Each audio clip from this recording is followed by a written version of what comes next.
there. Hi, Dr. Lipman. How are Hi, you? Can you hear me okay?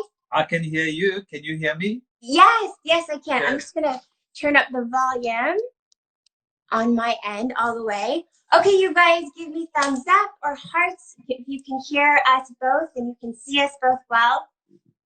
So, oh, well, thank you. Thank you for ever just giving me that nice message. So, you guys, I actually went and I got a new router and I upgraded all my Wi-Fi everywhere just to make sure that we don't have as many glitches as we normally do. But here's Dr. Lipman. And again, for those of you who haven't yet had a chance to meet this amazing human being, he's actually one of the pioneers of integrative and functional medicine. And I talk about integrative and functional nutrition. I'm not a doctor, but here's the person, and he coins it as good medicine, which is something I'll let him dive into more with you.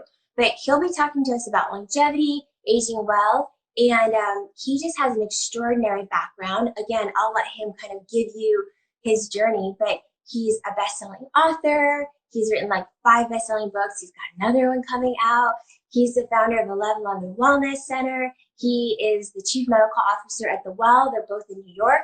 And he just practices from a place that I completely resonate with, because he believes that to have optimal living, it is clearly just, it's your body, it's your mind, it's your soul, it's your environment, it's all of it. And you can't just isolate one thing, which is exactly what my philosophy is with culinary alchemy and how I use food in that way. But here we are. I'm going to stop talking now. Dr. Lipman, thank you. And if you could just give your new fans, because there's a lot of them, your new fans an opportunity to know you a little bit and your background, because there's no way I could describe it as well as what it really is. And it's extraordinary. Okay, lovely to be here. Thank you for having me. It's always good to speak to a new audience. Yeah, I've been a practicing physician for 40, for how many years now? No, yeah, for 40 years. I'm an old man. Um, and I got exposed to non-traditional medicine early on in South Africa. I qualified in South Africa in 1979, and then I went to work in the bush, and I got exposed to non-traditional healers in the bush. And I noticed there, and actually sometimes even during my hospital training, when we couldn't help patients with traditional medicine, the traditional healer, the sangoma, would sometimes help the patient. So that sort of opened my mind in the early days. And you know, if you're an honest physician, you realize quite quickly that Western medicine is wonderful at crisis care. If you break a bone, if you need acute emergency surgery, if you have acute pneumonia, Western medicine is wonderful. But you know what happens? You know, a lot of people come to you and they can't poop and they're tired and they're not sleeping well, and they're putting on weight. And Western medicine is useless. You know, we only have 2 tools: drugs or surgery. Yeah. So early on, I realized that my training was great for someone who's acutely ill, but for most of the people that I was seeing, it wasn't particularly helpful for. So I had seen that non-traditional medicine was helping some people, and I started exploring other alternatives. So that was in the early 80s. And then it's been a long journey of discovering acupuncture and Chinese medicine, then nutrition and meditation and yoga, and you know, many different techniques. And in those days, there weren't schools; you had to find teachers yourself. Yeah. And I eventually found a way to put all of this together and use it in my practice. So using Western medicine when it's appropriate, but then using, you know, nutrition, supplements, meditation, relaxation techniques, exercise, etc., whatever else works to help people when it's appropriate. So you use what is the least harmful and the most appropriate. And that's what I do. So I just call it good medicine. It's not alternative. It's just good medicine. Yes, and I think that's actually the perfect phrase for it. It's simple and it's exactly what it should be, you know, and how I wish everyone practiced. that you just use that combination of all of it. And I think that you also have shared that you also studied biofeedback. And that was what was in our caption description of you today. And I did have several people message in and said, what exactly is biofeedback? So I said, let's ask Dr. Lipman when he's live and let him explain. Right. So in the old, probably in the 80s or 90s, biofeedback was fairly popular. It is a way of giving you feedback on how you relax. So you would teach someone to relax, and you'd connect them to a machine. It could be connected to your brain, to your finger, sort of what the biohacking world is sort of doing now. It's a lot of biofeedback. So you would relax, get into meditation, and you would get feedback. So you'd get instant feedback on how you were doing, and you could train your body to relax more from that feedback. So it's, in a way, biohacking has grown out of that biofeedback world where you actually measure your body's responses to whatever you're doing. So that's the explanation for we don't really use biofeedback anymore, though I would guess the biohacking world has used that. And, you have an Oura ring to measure your sleep. You can get different type of feedback to seeing if you're relaxing. So, I think that's what biofeedback is. So, Dr. Lipman, you really integrate the most cutting-edge, modern modalities and medicine with these ancient, very old techniques. And I find that just extraordinary. And again, the way medicine should be. I'm not a doctor, but I try to practice nutrition that way. And in my practice, we did have some people that asked, what is the Sangorma? Is that what you said? The Sangoma. Okay, yes. Okay. I didn't know what that was either. So I just said, let me message him. A Sangoma is a traditional healer in South Africa. So traditional healers in the African medicine tradition were called Sangomas.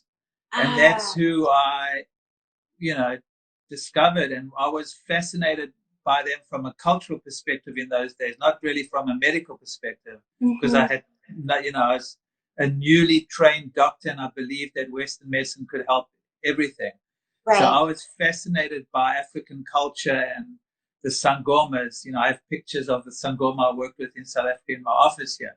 But Sangomas are just traditional healers in South African medicine. Okay. Sorry. I'm so glad, because I said I don't really know what that is. How would you say, actually I can't say how would you say it. Would you kind of give us a comparison between, say, traditional Chinese medicine and then African medicine? Where these similarities are that you've seen when you're looking in these kind of like old healing techniques. Right. So it's hard for me to really talk about African medicine because I never studied it. I was just intrigued by the local Sangomas, and I saw that they helped, and they used herbs, they used all wild, weird things. So I can't really speak to African medicine, but I think all cultures, all old cultures have had their medical traditions. I have studied Chinese medicine. Chinese medicine was very influential in the way I think today, because Chinese medicine talks about creating balance rather than treating a symptom. So, in Chinese medicine, a symptom is a pointer to some imbalance in the system, and your job as a doctor is to try to create balance in the system. Chinese medicine talks about improving function, which we don't really talk about in Western medicine. So functional medicine, which is what a lot of us, Western doctors now practice, is a real combination of Chinese medicine using this philosophy of creating balance and improving function, but also using our knowledge of biochemistry and physiology of Western medicine. So I can't really speak to African medicine. I don't really know enough. Just intrigued me in my early days. And then I left South Africa in 1984. So, but Chinese medicine has been a big influence on the way I practice, on my thinking, on the way I think about health. And I haven't fully studied, I didn't go to school for Chinese medicine, traditional Chinese medicine, but it's been such a big part of my upbringing because I'm Chinese. It's just woven into the way I was brought up, into our culture, into everything that we do, especially when it comes to what we put into our bodies through our mouth, right? And then just the philosophy of it, right? Just the balance again, when you have air, wind, water, fire, everything. When you still do you still practice? I mean, I know you're doing so much more and you might not work with people all the time. That was one of the questions, Dr. Lipman. People wanted to know if they could still work with you. Oh, absolutely. Yeah. And in this day and age, I'm doing more and more telemedicine, which I love. So I can see people, I'm seeing people from all over the world now, which is great. Oh, so, wonderful. Okay. Yeah. That was definitely a consistent question that come up over the last few days. Can I still see him? When do you still practice when it's not telemedicine? Do you still practice acupuncture, as in hands-on people? Yeah. And then when it comes with acupuncture and energy, and energy of the body and the meridians. Could you talk to us a little bit about that and how you weave it into your practice? Because you have these 5 pillars that I also agree and resonate with. I would love for people to hear from your perspective as Eastern and Western doctor. So, as I said earlier, and as you talked about, Chinese medicine has been a major, major influence in my thinking. Mm-hmm. For many, many years, I was trying to understand the language of Chinese medicine from a Western perspective, because in the beginning they talk about qi or energy, and they talk about meridians and flows of energy through the body, and it just didn't make sense from a Western physiology perspective. It was very complicated. So for many years I was trying to work out what the hell were they talking about, because they talk about the same body, it's just a different language. Yeah. So now I see it as, just 2 different languages. In Chinese medicine, when they talk about energy, what we talk about in Western medicine now, or in functional medicine, about improving mitochondrial function. The mitochondria in Western medicine are the energy powerhouses. So it's sort of, to me, the mitochondria is sort of the equivalent. Boosting mitochondria is the equivalent of energy, and the meridians are the pathways in your fascia. We all have these fascial pathways that run through the body, and now there's more and more research showing that these crazy meridians that the Chinese talked about are maybe not so crazy, and they run through these fascial pathways. Mm-hmm. So for me, it's about how I explain things to people in a way that they'll understand it. If they think in terms of energy or meridians, then I'm happy to explain it that way. If they're thinking more from a Western perspective, I explain it to them. Well, you have this fascia, and you have these pathways that run through your body, and it's connected from head to toe. And we talk about mitochondria. And if you want to age well, if you want more energy, you've got to improve the functioning of your mitochondria. So to me, it's all just different languages. It's the same body. It's how you want someone to really understand what you're doing and believe it. The Dalai Lama talks about the 3 most important aspects of healing are the belief of the patient, the belief of the physician or the doctor, and the karma, or the relationship between the 2. So I think a lot of it is connecting with people, meeting them where they're at, and developing a program that's sustainable for them, that they can actually make work for them, because a lot of this is getting people to change their habits. Yes. And to do that, they've got to believe in you, they've got to believe in what you're doing, and you've got to make it work in a way that's going to work for them. If some people find it very difficult. If someone is going to have a hard time, let's say, changing their diet, then you maybe start somewhere else. Yes. Although I think diet is essential. So it all depends. It's important as a practitioner to meet people where they're at. Yes. And try slowly take them to our side. Yes. No, I 100% agree. And that's very much how I work. I mean, that's exactly how I work with my clients as well. It's just your lifestyle and who that person is, energetically, but also like where they're at in their journey, where they are in their, I guess, spiritual, all of that is so relevant into what their program would be, what their protocol would be, so that it's sustainable and it feels rewarding and invigorating and, beautiful, as opposed to challenging and restrictive. Yeah, it can be challenging, but you want people to get a sensation of wellness, a subjective sensation of wellness, and that will keep them going. So, everyone's a little bit different. There's not one way for everyone. There's no one right diet. There's not one way to exercise. There's not one way to meditate. You've got to find something that works for you. And, my job as a physician is to try and get a take on where someone's at and weave in these different techniques in a way that they're going to change the way they do things. Now, usually when they're reaching out to you, they're looking to either feel better, or if they have a problem, autoimmune problem, get rid of the autoimmune problem, whatever it is. So you got to meet people where they're at and realize there's not one way. There's not one diet or exercise way or whatever. There's not one way for everyone. And this is the beauty of the human condition. Yes, I agree. Everything is it's curated. It's by design for you, and that is the best way.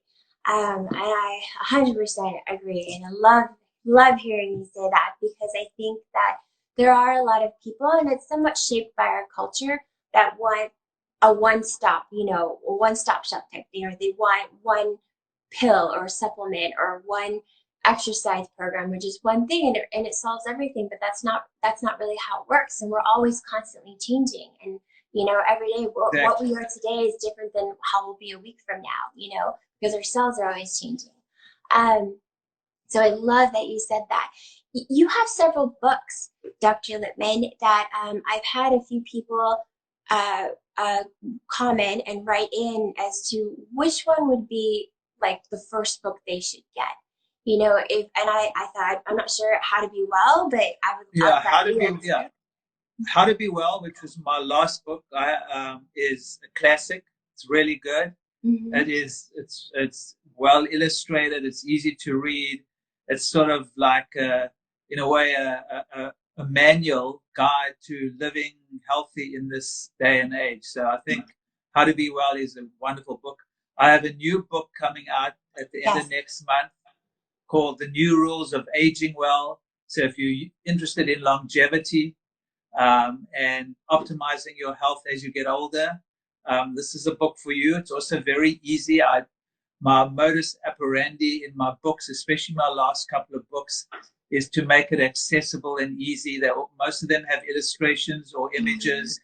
I try to make it simple for people. I don't write these long tomes, anymore, where people don't read anyway.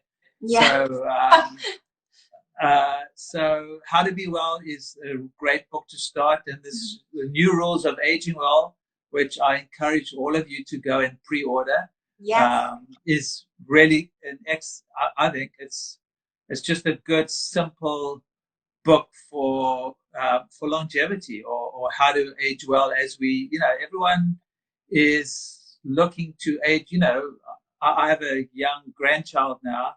I want to stay healthy for the next 20, 30 years. So I see him grow up and see him have kids. So I think we're all getting to that age where we're 30 or I'm 66. Whatever age you are, I think it's important to stay young and healthy, and so you can enjoy your life. I mean, it's all about staying active and enjoying life and not suffering with so many of the common diseases that are which are epidemic today. It doesn't need to be the case. Exactly. No, I love that you shared that, and I do have some people that want to know a little bit more, because that's really our topic today. And I really talked about a lot of other things, but people want to hear about your book, Dr. Lipman. They want to know a little bit more. Is there Chinese medicine integrated into it? Does it cover all the techniques that you use?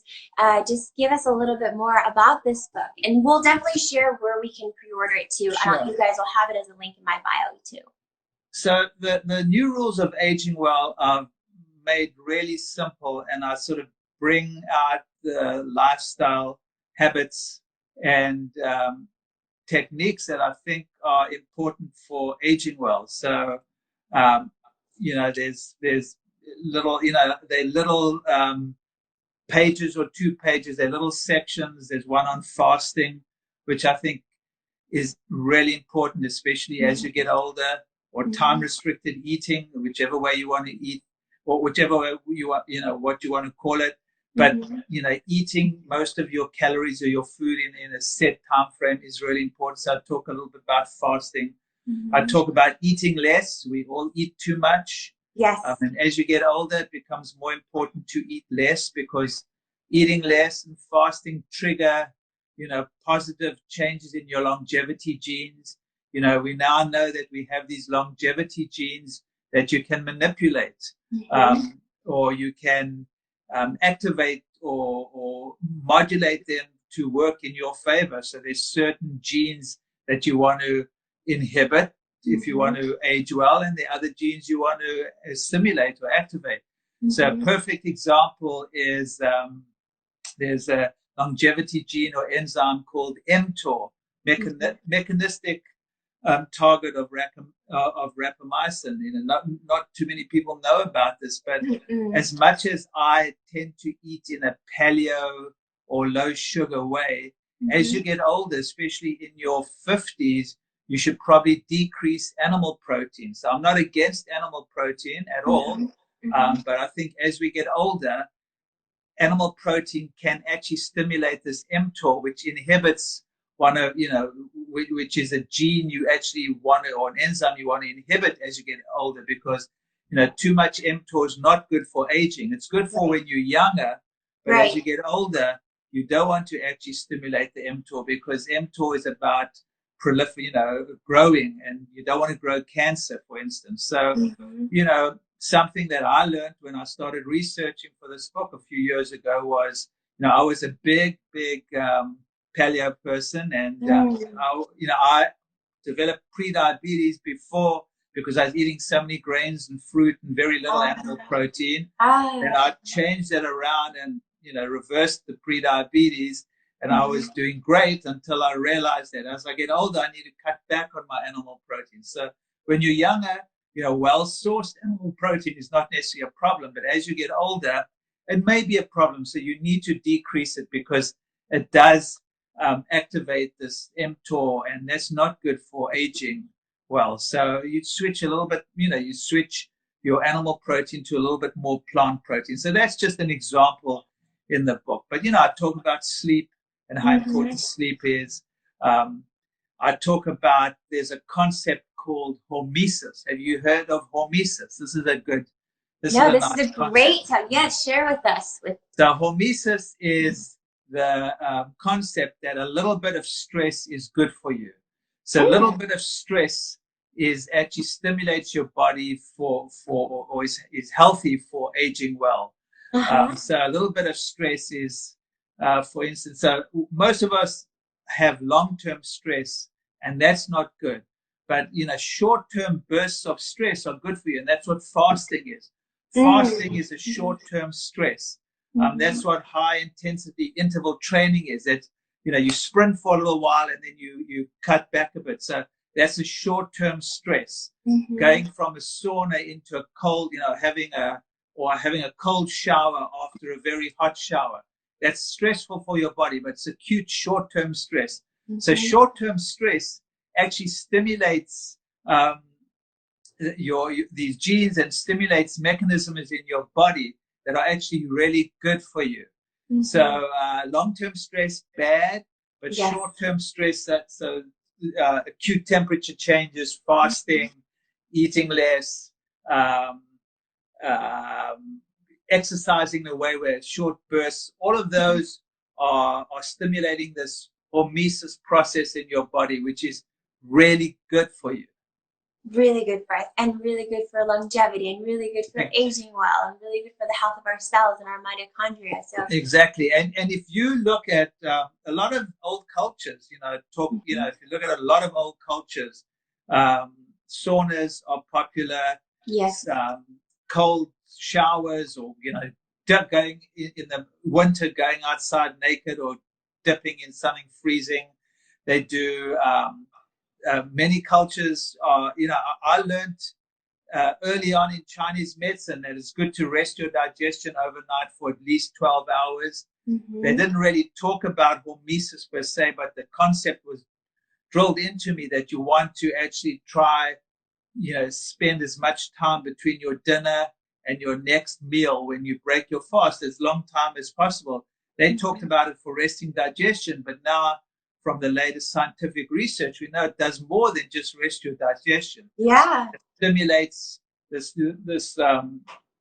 process in your body called autophagy, which is self-cleaning mechanisms in your body. And anything that stimulates your self-cleaning is important. So a lot of cultures have done many of the things, I talk about in the book, that's why I think the book is a really good mix of old cultural wisdom, old wisdom or ancient wisdom mixed with modern science, or learning from modern science. I love that. I need to get a copy. Ancient wisdom and modern science. And this is the perfect mesh of what we need right now. The perfect combination. Doctor, we've had a couple questions about fasting since you first started mentioning, and then let me just take a peek at some of these questions. I have questions that kind of come in everywhere, but I'll take a look at a couple here. So we had a couple questions about fasting, and you guys, you'll get even more obviously when you order his book. But can you share something in terms of your thoughts on how often someone should fast? There is the intermittent fasting or the intermittent eating that we can do on a daily, but let's say a longer fast. Is it something you do once a week for 24 hours, once a month? So that's a great question. And I think there's no one right way to fast.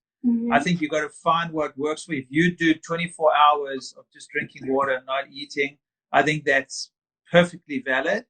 I think intermittent fasting is probably the easiest way to do it, or time-restricted eating.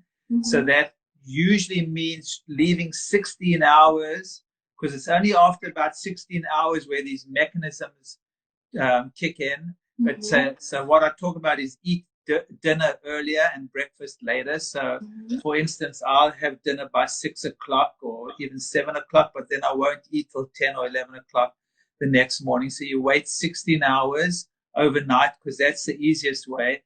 And I would start doing it once a week, then twice a week, and try to get to 3 or 4 times a week if you can do it. Now, I'm not recommending it if you're a young woman trying to get pregnant, or you're breastfeeding, or you're growing. I'm not sure if it's the right thing to do. This is once the way I see the body is until you're about 40, it's about growing and getting stronger. Right. Now, once you've reached 40, it's about preserving.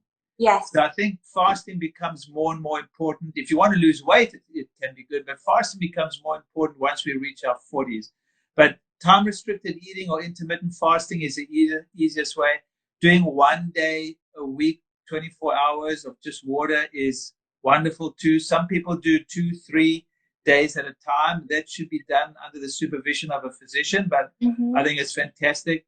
There's something called the fasting mimicking diet, where they've got really good results with, where you do 5 days of very low calorie, low carbohydrate, low protein, or no animal protein, and just low protein, low carbohydrate for 5 days. And you can actually Google fasting mimicking diet, and they have the food is not really food, but I don't really care for their food, but you do it for 5 days. They've made it pretty easy. You can do that yourself too, and just basically do very low calorie, low carb, low protein, no animal protein for 5 days. You do that once a month or every 2 months. All of these ways of fasting have, you see really good results. We have a longevity program in my office where we actually monitor people's bloods. Um, and we actually see really good results from people who fast regularly. So you can, talk about biofeedback. You can actually monitor these things now, which is wonderful. There's the other there's the 5-2, which is another fasting way, which I have no experience with. I've never used it. It's fairly big in England, but the easiest one to do is intermittent fasting, sort of just not eating for 16 hours overnight. Okay, that's great. And someone had asked, what if they eat dinner late, but then they start late the next day? That's fine. As long as it's 16 hours. Yeah, just wait because once 16 hours kicks in, these mechanisms, because your body starts releasing these certain fatty acids and your body, this cleansing mechanism in your body kicks in.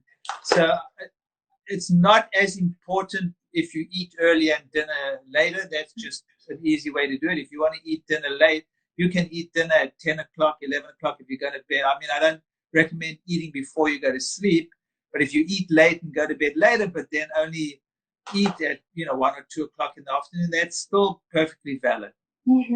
Okay, so and there's a few questions about your longevity program that you run through your office. Is that accessible online?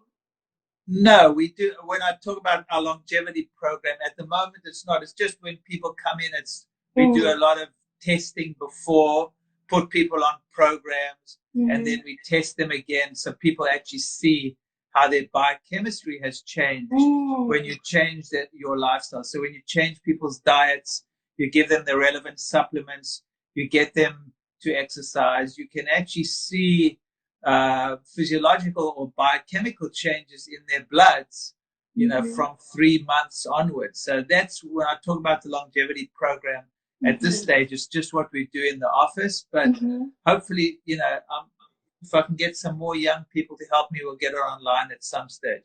Yes. At the moment, that's not my thing, but hopefully we'll get it together. Yes. Well, if there's any of you tech geniuses out there who do programs online, message me. I need one of those too. Yes, and then I also need a good talk tech. to Yes, we need a good tech person to help do this. Yes, thank you. Yeah.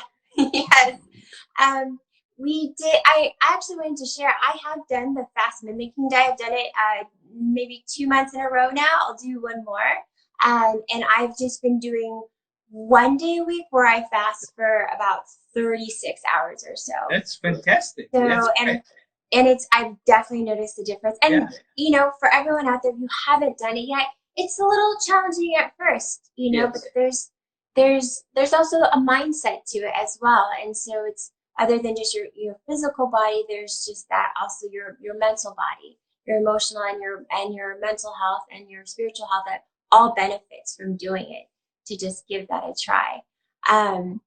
So that was great. Someone did ask, do I have to fast with just water? Let me see. Do I have to fast with just water if it's for 24 hours? That's a great question. So if you're going to do a 24-hour fast, probably just water is a good idea. To be quite honest, when I fast overnight, because I basically do intermittent fasting most days, but I will have a cup of coffee in the morning.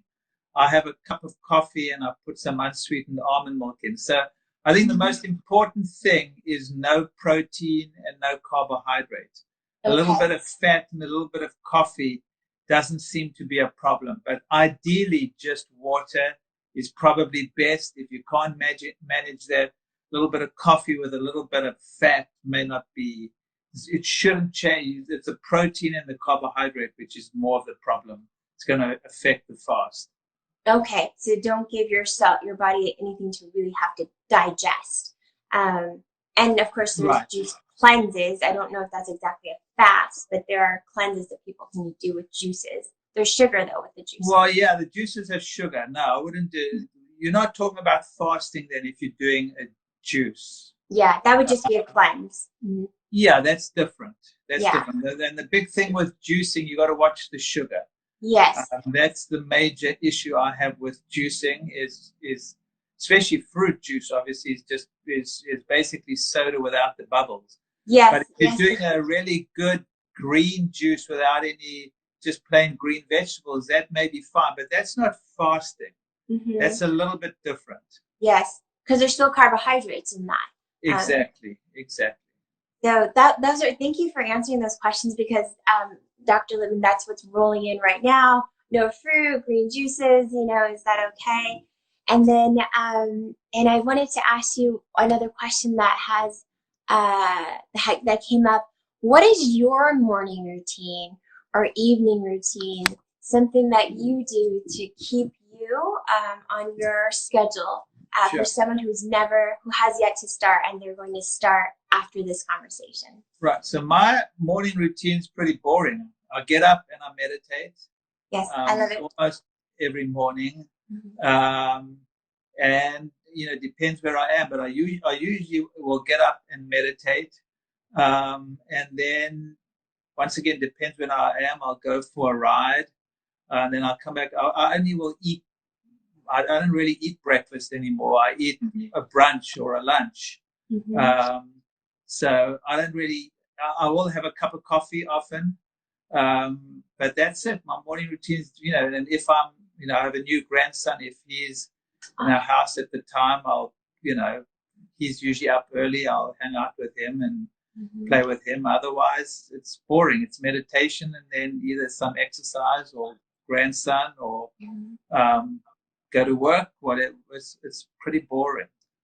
Well, then I'm boring too, because my morning routine sounds very similar. I don't do coffee. I do my lemon water, and then I'll do a juice or I'll do a tea. But and I don't have a grandson, but my routine is very similar. First thing in the morning, I meditate and do my gratitude list before I put some fluid into my body. So, and then I go along my way. But I don't eat either early in the morning, similar as you, because I'm still doing intermittent fasting myself. Yeah, I think I feel great. I'm very clear. It helps me, especially because I write a lot. If I'm not seeing patients and I'm writing, it's really good. If I'm seeing patients, I'm very clear and sharp. For anyone wanting to see me, it's good to see me in the morning. It's like I'm really on it. Yeah. But I found that to be it's just become a habit. Yeah. And when anything becomes a habit and just becomes routine, it becomes easier.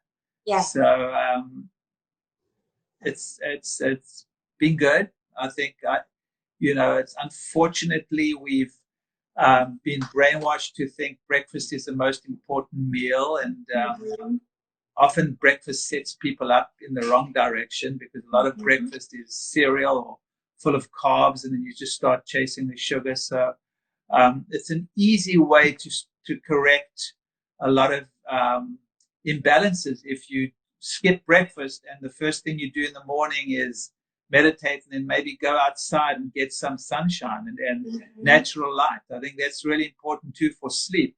Probably one of the best things you can do for your sleep is to get natural daylight first thing in the morning. So that's what I tend to do, is wake up, meditate, try get outside for a little while, and I'm not even, you get used to it. I'm not hungry until much later.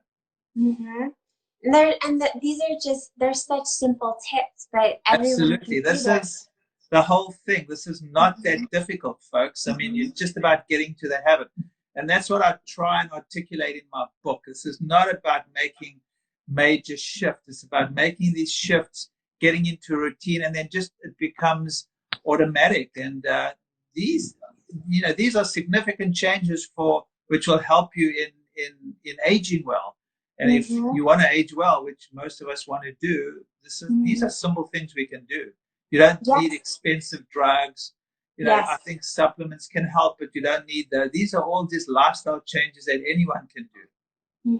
And it's such a great reminder. And I share that often, but coming from you, Dr. Lipman, I hope that really kind of nails it in for a lot of people, that these are simple changes that you can do for yourself, and it really enhances and can heal and optimize your life.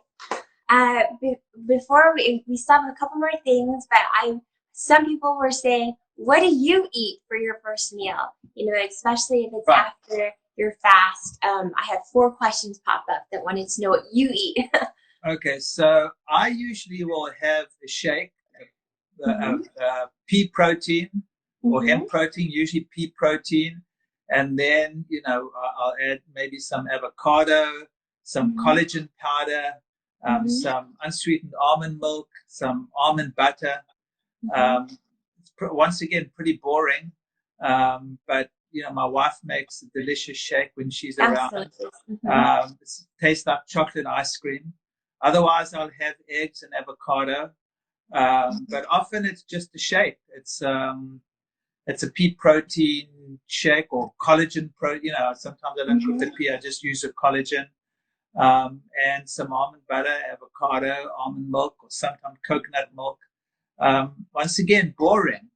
But I love it. It's how actually, Dr. Lipman, I need to send you some of my product. I have something called Just Add Water, and it's a vegan protein, primarily peas. Perfect. Okay, I'll good. send it to give you a try. A great, I think especially once you get to my age, it's important to get good protein because most of us get enough protein, but once we get older, I think your need, when you're younger and when you're older, your needs for protein increases. And because you don't want to lose muscle mass, which is important as you age. Yes. So I think because, now that I'm 66, I try to get enough protein, and, vegetable protein is just, for me at my age, is better than, I used to have whey protein. I don't really have whey protein anymore. Now I have a vegan protein, a vegetable protein. So yes, I'd love to try it. Is it chocolate? Do you have a chocolate flavor? Yes, I have it in chocolate. I love it in chocolate. And I was going to send something to you anyway, but since you're talking about it, I thought I'd just let you know. I'm a big chocolate, pea protein, whatever fan, because I think it's a good way of getting protein. For me, it's like having an ice cream in the morning. Yeah. I make it thick. I put a lot of ice in, comes thick, and I often eat it with a spoon. It's delicious. That's my favorite way, actually, of having a smoothie as well. I like it thick so that I can eat it with the spoon. And usually that's just about adding ice, Absolutely. So please send me. Yeah, I love. Great. Oh, I can't wait. I can't wait to send that to you. And it's great that you mentioned that you put collagen powder in it, because we had a question that wanted to know what your thoughts were about collagen peptides. Right. So I'm a big fan of collagen, and in terms of animal protein, I use that doesn't affect that's the best. If you're going to use animal protein, that's the best one. It doesn't affect the longevity genes like the other animal proteins. So because it doesn't have as many as the branch chain fatty acids, which is what is actually going to stimulate the mTOR. So of all the animal proteins, collagen protein is the one. If you want animal protein, or you want to decrease the animal protein, but you still want some animal protein, collagen protein, you can get you can get other collagen as well, but I use regular collagen. Sometimes I don't put it in. Sometimes it's just a vegetarian protein. So it all depends. But I think collagen is actually the best animal protein as far as animal protein goes for as you age. Oh, that's so good to know, because it's one of those questions that circulate a lot. People are confused about it. And so I thank you so much for clarifying that for the audience. There was a question also about marine collagen. What are your thoughts on that? No, absolutely. I'm all for marine collagen too. Yeah, I just think collagen in general is good. I think, once again, everyone's different. Some people don't want to put any animal protein in, which is fine. Just make sure you're getting this protein powder and the marine, if you don't want even, whatever collagen you want to do. But I think marine collagen is fine. I would guess, I think, but I'm not sure, that the regular animal collagen is probably the best, but I don't know. Maybe marine collagen may very well be fine. That's great. Great to know. And we have a lot of people saying, good, I use collagen. So Dr. Lipman, let's let everyone, do you know when in October your book is coming out? I know they can be pre-ordered. Can you just let everyone know where they can jump off of this and go order? I'm not sure if we have it up on the website yet, but we're going to have a pre-order up soon. Yeah, it's on Amazon at the moment. It's called The New Rules of Aging Well, but you can go to drfranklipman.com and sign up for my newsletter. I have a newsletter every week, great articles. And Great then we articles. will let everyone on the newsletter know, and we'll have a pre-order where you'll get some tips, and I'll be doing webinar. We're trying to work this all out right now. But the book comes out 27th of October. It's really good. I talk about all of this stuff. Yes. And you can reach me if I'm available for telemedicine all over the world now. Also, just go to drfranklipman.com. All the information should be there. Mm-hmm. And what else can I tell you? Well, that's great. We had a few people that say signed up. I'm getting this right after. Okay, so you guys, I have pinned on the comment here Dr. Lipman's Instagram handle. So you can also go there, follow him there. That links to his website. It has all his information. He has great posts, and I would encourage you to sign up. And I do Twitter. I do Twitter and Facebook if you want as well. I do a lot of Twitter, but that's sort of for angry white men. Twitter. Oh my gosh, that's so funny. Oh, look, we just have someone else just ordered, getting the book, signing up for the newsletter. Right. Can we request you for telemedicine? You can request him for telemedicine. Just go to his website. And so this is really exciting. And you guys, you can pre-order, just like a couple people already did. Just go to Amazon, right? You can type in the new rules of aging, or you can just type in Dr. Lipman's name, and I'm sure all his books will pop up, right? Right. Okay, awesome. Thank you.